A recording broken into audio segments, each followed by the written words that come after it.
Wel, helo a chroeso i'r ysgol Sul a diolch am cael bod gyda chi.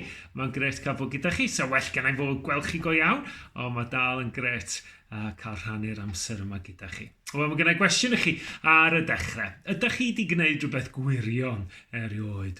Come on, llaw i fyny os ydych chi wedi gwneud. Do, da ni gyd wedi gwneud rhywbeth gwirion. Ond, fysa chi'n cyfri chi'n y person gwirion neu person call? Be ydych chi'n feddwl? Wel, mae gennych chi bach o luniau o bethau. Dwi eisiau chi ddeud wrth y fi, ydych chi'n meddwl bod pethau yma'n pethau call neu pethau gwirion? Oce, beth cyntaf yma. Gweithio yn galed yn yr ysgol. Wel, neu gweithio adre yn galed ar eich gwaith ysgol. Ydych chi'n meddwl bod hwnna'n rhywbeth call? Yndw, dwi'n meddwl bod hwnna'n rhywbeth call. Da iawn chi os ydych chi yn gwneud. Beth am yr ail un yma? Bungee jump. Pwy sy'n licio gwneud bungee jump? Dwi'n kind of meddwl sy'n ni'n licio gwneud, ond dwi'n mynd hollol siŵr. Dwi'n meddwl sy'n fi wrach yn rhy ofnus i wneud. Ond ydych chi'n meddwl bod yn rhywbeth call i wneud? Wel, os y lot yn dweud bod o ddim yn peth call iawn i wneud. Beth am y llun nesaf yma? Gwisgo helmet pryd ydych chi'n mynd ar eich beic. Yndi, mae hwnna'n peth call iawn i wneud. Mae'r doctor yn dweud bod hwnna'n peth da yn sicr. O beth am y llun ola yma? Rhoi cwtsh i llew gwyllt. Ydych chi'n meddwl bod hwnna'n beth call i wneud? Na, chdi, mae hwnna'n rhywbeth bonkers i wneud. A peidiwch beth a meiddio trio gwneud hynny. Wel, pam da ni'n sôn felly? Wel, mae Iesu yn sôn yn yr Dameg yn y stori sgen efo heddiw iddyn ni am ddyn call a ddyn ffôl. Ac os ydych chi'n gwrando yn astyd ar y stori, gewch chi weld beth oedd yn gwneud y dyn gall yn dyn call a beth yn gwneud y dyn dwl yn dyn dwl. Yn dod o Mathew pennod 7, adnod 24 ymlaen. Felly dyma sut bobl ydy'r rhai sy'n gwrando arna i ac yn gwneud beth dwi'n ei ddeud, meddai Iesu. Maen nhw fel dyn call sy'n adeiladu dŷ ar graig solet. Daeth glaw trwm a llifogydd a gwyntoedd cryf i daro'n erbyn y tŷ hwnnw. Ond naeth y tŷ ddim syrthio am ei fod i sylfaenu ar graig solet. Ond mae pawb sy'n gwrando arna i heb wneud beth dwi'n ei ddeud yn debyg i ddyn dwl sy'n adeiladu dŷ ar dywod. Daeth glaw trwm a llifogydd a gwyntoedd cryf i daro'n erbyn y tŷ hwnnw a syrthiodd y tŷ a chwalu'n llwyr. Wel, stori diddorol. Dyma fideo bach i ddangos y stori i chi.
Felly, fel ar ni weld, mae o'n stori am ddau ddyn.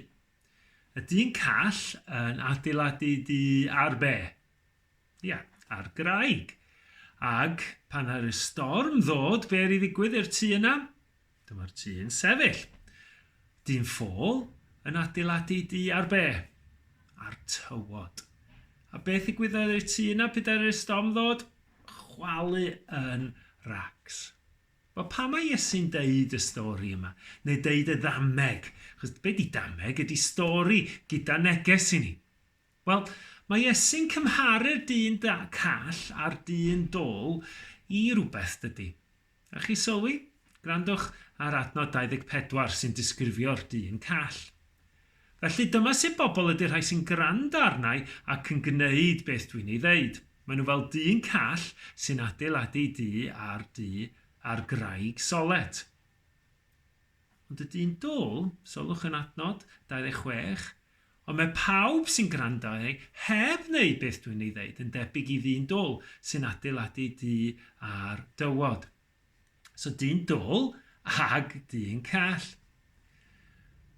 Ac ar chi sylwi ar y dyn dôl, oedd o'n gwrando ond ddim yn gwneud beth oedd o'n glywed. Dych chi'n gwneud hynny weithiau? Dych chi'n gwrando ar bobl ond ddim yn gwneud? Wrach yn yr ysgol, neu wrach adre, wrach yn yr ysgol Sul. Ond dychmygwch, adre. A'ch llofft chi'n fler. Faint o'n chi sy'n efo llofft bler weithiau? Dwi'n gwybod, o llofft fi fler iawn pryd o'n i'n blentyn. A mam yn dod ac yn deithio, Owain, ta clusa di'r llofft na. Ac o'n i'n gwrando ar y geiriau, o'n i'n clywed yn iawn. Ond o'n i'n gwneud dim byd amdano fo. Mae'n ddywediad Saesneg, oedd o'n deud, oedd o'n mynd in one ear and out of the other. O'n i ddim yn gwneud be o'n i'n glywed. Ac os ydy unrhyw werth i wneud hynny i gwrando ddim gwneud? Na, goes.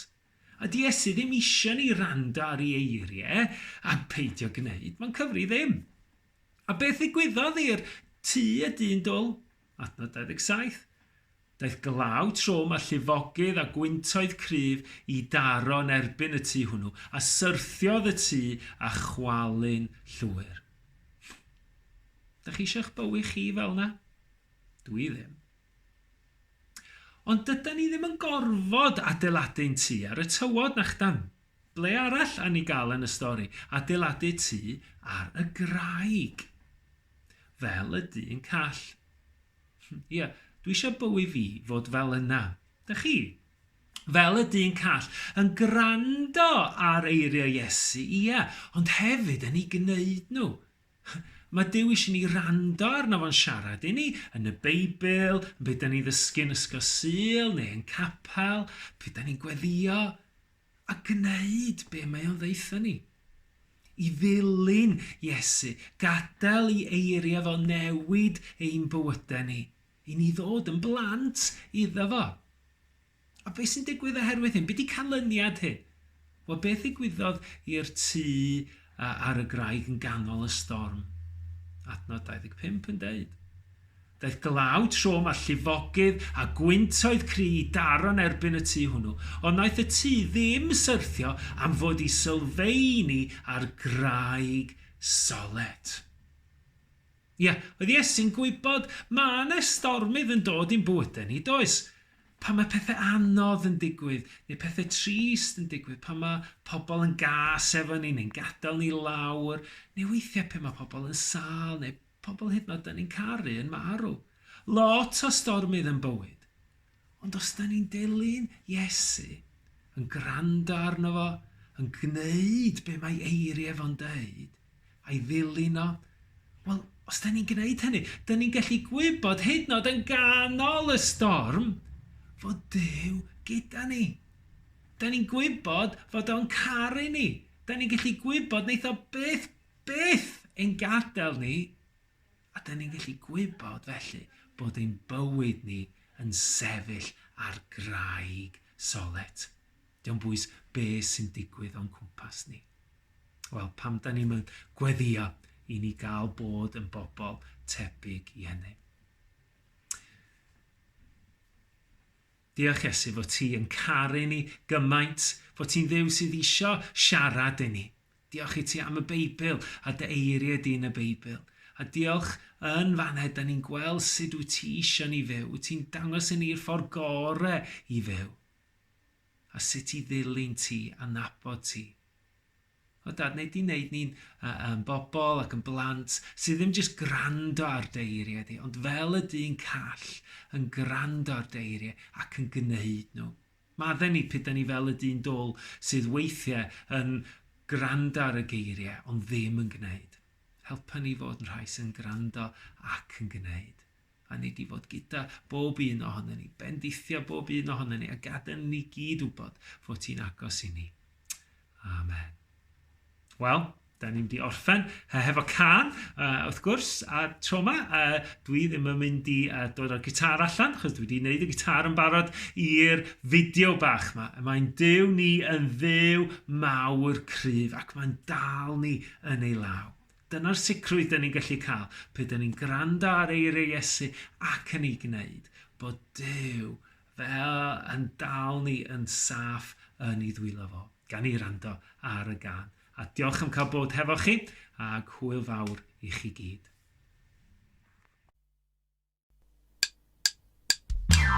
Mae Duw ni yn dduw mawr cryf, mae Duw ni yn dduw mawr cryf, mae Duw